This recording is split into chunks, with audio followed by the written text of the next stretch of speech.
It seems Samsung had two prototypes of that Galaxy S25 Edge and chose the more controversial variant for launch. OnePlus is geared to announce a ton of products this year, and the start is already pretty hot. Google seems ready to give us a Pixel 9a that gets a lot of things right, but we debate the launch date. Apple could surprise us with products far earlier than expected, and yeah, it seems Snapdragon PCs are doing far better now than they did at launch. I'm Jaime Rivera, and yes, if I look sick, it's because I am, but the news were just too good to pass out. We have 5 topics, so apologies for the congested heavy delivery. This is Tech Briefing. The official news today begin with OnePlus because there's so much going on here that I'd rather just consolidate it all into one segment. A leaked plan shows what OnePlus might release this year, and it seems pretty aggressive. The company is expected to launch new phones in April, May, October, and November, so buckle up because we already know that there is more than that. First, let's begin with the obvious, as the company pretty much just announced this OnePlus Watch 3, and guys, I am glad I had this all wrong. I mean, Snapdragon W5 chip, but the new code chip got an upgrade, and the silicone nanostack battery now got a major boost in size to 631 mAh, meaning up to 72 hours of endurance. And then we're talking a titanium bezel, stainless steel build, sapphire screen. Like, this watch looks a lot better than before. Sadly, I can't tell you more about it until February 18th, so stay tuned because you pretty much understood what I meant with that. But then when it comes to phones, remember that OnePlus 13 Mini we covered last week? Well, in April, the company may release a phone called the OnePlus 13T. This is believed to be the small phone with 6.3 inches diagonal on the display, and I know, it's so weird because the T always was for the more powerful spec bump that would come later in the year, but the OnePlus 10T was anything but that in 2022. Obviously, the other phone we're expecting is that OnePlus Open 2, as the other flagship the company might bring around the same time. Oppo has already begun teasing the Find N5, and my review unit should already be shipping, so yeah, expect more on that soon because I'm really curious to know which one of these products has you excited already in the comments.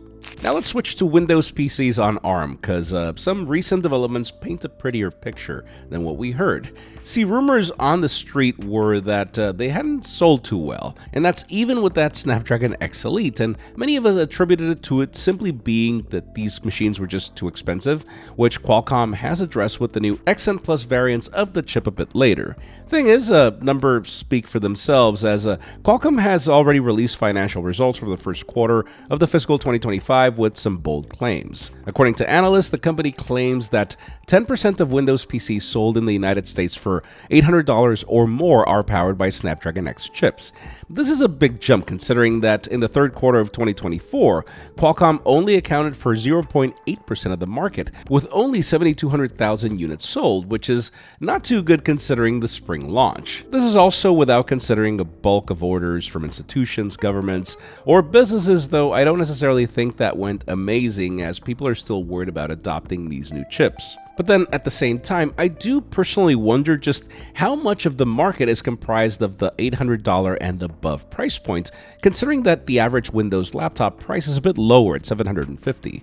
Obviously, the new X chip opens the door to $600 laptop variants, and we even hear of a focus in building out mini PCs as well. There's a total of 80 SKUs planned in the coming months, so you bet this is about to get interesting. Curious to know if you've taken the plunge to a Snapdragon PC in the comments, and why or why not, because I really like mine. Now let's switch to Google and its affordable Pixel A series, because it seems a lot of things will change sooner than expected. A new leak suggested the Google Pixel 9a will be available for pre-order in the United States and Europe starting on March 19th and shipping beginning on March 26th. This means the phone will be launching at the same time in both regions, but yeah, it's like 2 full months before we usually get it. Reports include that in the United States, the Pixel 9a will start at $499 for 128 gigs, which is pretty much the same price as the predecessor. However, the 256 model will apparently cost $599, which is a $40 boost from what we had last year. In Europe, the phone will be priced at £499 or €549 for the 128 gig version, with the base model coming out in 4 colors: Obsidian, Porcelain, Iris, and Peony. Meanwhile, the more expensive model will only come in 2 colors: Obsidian and Iris. Other things to expect are Tensor G4, an odd 8 gigs of RAM considering the era of AI, But then a major boost is a possible 5100 mAh battery, which is the largest ever on any Pixel phone. We even hear of the upgraded 48 megapixel main sensor on the back for better photography, though some recent case leaks point to this being a different looking Pixel when compared to the others with the camera visor. I'm curious to know what you think about the A series in the comments. Now let's switch to Apple, because at this point, I'm just hoping that this video goes live before any rumors happen. See, according to Mark Gurman, Apple is set to announce the new iPhone SE this week, and previously he mentioned that it could launch as early as this week, before we even heard April.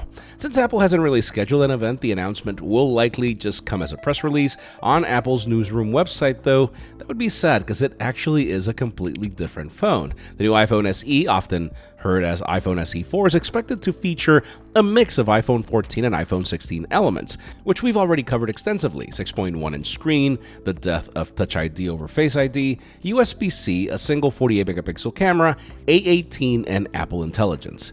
Thing is, that's not all. Apparently, there are already inventory shortages on the M3 MacBook Air and even the iPad Air. Gurman did report that the MacBook Air with M4 chip, along with a refresh of the base iPad and iPad Air, could happen soon as well, but then inventory shortages hint at this also happening probably this week. The MacBook Air with M3 has been such a great computer for me these last couple of months that I'm already preparing a How It Started, How It's Going episode just to tell you more about it, as it'll most likely remain as the more affordable version to buy, even if, yeah, M4 means a lot more efficiency. Curious to know if you're considering any of these products in the comments. And finally, for the hottest news today, let's talk about Samsung and that Galaxy S25 Edge. Surely the thinner phone made a ton of news, but probably the most polarizing thing about it was having only 2 cameras instead of 3, and it seems there's a story behind it. A new leak from Ice Universe has revealed more details and confirming some previous rumors, along with some new information. So, the Galaxy S25 Edge is rumored to feature the same 200 megapixel ISOCELL HP2 sensor that we have on the S24 Ultra, which is a big deal. That secondary module, then, is sadly reported to be a 12 megapixel ultra-wide camera, which, yeah, lands it more in the base model territory. So yeah, it seems that everyone caring about zoom performance will have to rely on digital capabilities of that HP2, which, well, could be good. It's really hard to predict. Ice Universe also confirms that the phone will have a 3900 mAh battery, which is definitely on the small side. Too bad they haven't considered going silicon carbon on the power pack, as that would have solved everything. Now, probably one of the most interesting tidbits is that this phone is actually thinner than we heard.